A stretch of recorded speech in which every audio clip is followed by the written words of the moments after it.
pendant les vendanges, il y avait des cérémonies qui se faisaient au nom de Dionysos.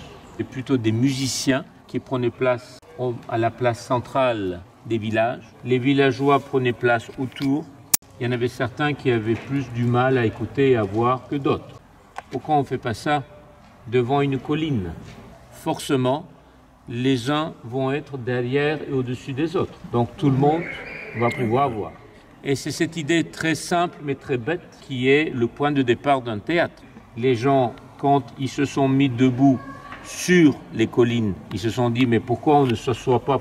En s'asseyant, s'asseoir au sol n'était pas très confortable. Donc ils ont simplement mis des gradins et en mettant des gradins sur une colline, sur une pente, en fait ils ont créé ce que nous appelons un théâtre.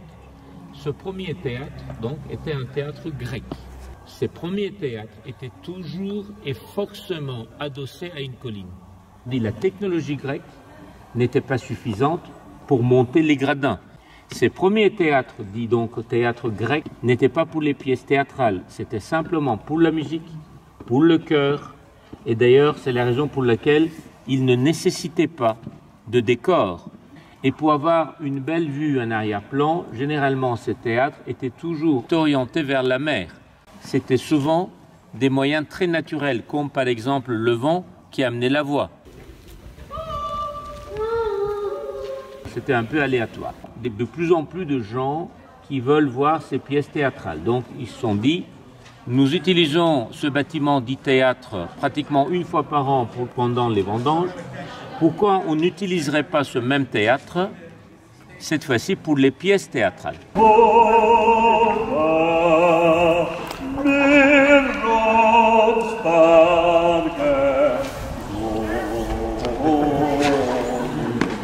Mais en faisant ça, ils se sont dit, dans ce cas-là, on peut également faire un décor en arrière-plan. Et c'est ainsi que venue l'idée de mettre ce que nous appelons la scène, d'accord? Et après, ils se sont dit, si les acteurs étaient un petit peu plus hauts, on les verrait mieux. Donc, ils ont fait un podium en bois que nous appelons le proscenium, qui était le podium sur lequel les acteurs jouaient. Et en arrière-plan, il y avait les coulisses que nous appelons les postscenium, qui ont été au fur et à mesure créés. Entre-temps, l'époque grecque est terminée, on peut parler plutôt de l'époque romaine. Nous avons la redécouverte d'une technique. Cette technique s'appelle l'arc-voûté. Aussi bien les Égyptiens et encore plus anciennement les Hittites l'avaient déjà utilisée. Simplement, c'était une technique qui était perdue avec le temps. Et en faisant l'arc-voûté, ils n'étaient plus maintenant obligés d'adosser le théâtre à une colline, ils étaient capables de monter les gradins en utilisant les voûtes, même sur une plaine.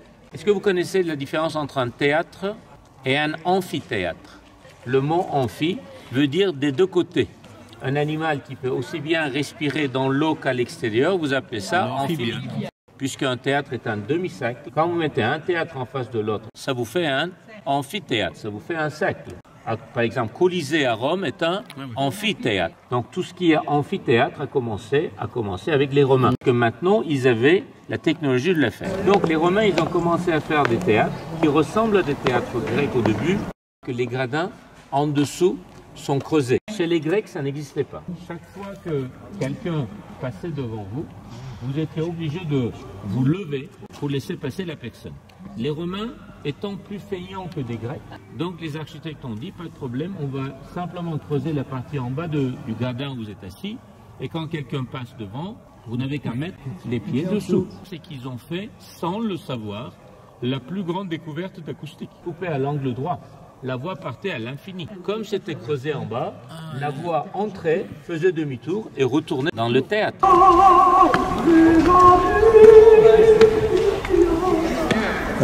On peut toujours parler de la bonne acoustique. Si votre haut-parleur est branché avec une câble, vous allez entendre. C'est si simple que ça. Et en le faisant sur le système de voûte, ils ont en fait obtenu également des passages. Tandis que là, il y avait des tunnels. Les tunnels s'appellent les vomitoires ou vomitorium. On dit vomitoire parce que si c'était un théâtre grec, les 15 000 personnes qui peuvent prendre place dans ce théâtre allaient être obligées de sortir par le même point. Tandis que là, il y a plusieurs entrées et sorties. Donc on peut passer par ces tunnels pour entrer directement là où on va. Quand le théâtre se vide, il se vide à une vitesse énorme et les gens sortent de tous les trous comme le théâtre vomissait ses spectateurs.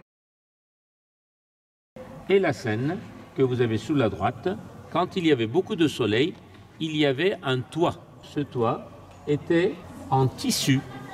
Ça s'appelait le vellum. C'est grâce à ces 59 arcs-voûtés que vous voyez en haut du théâtre.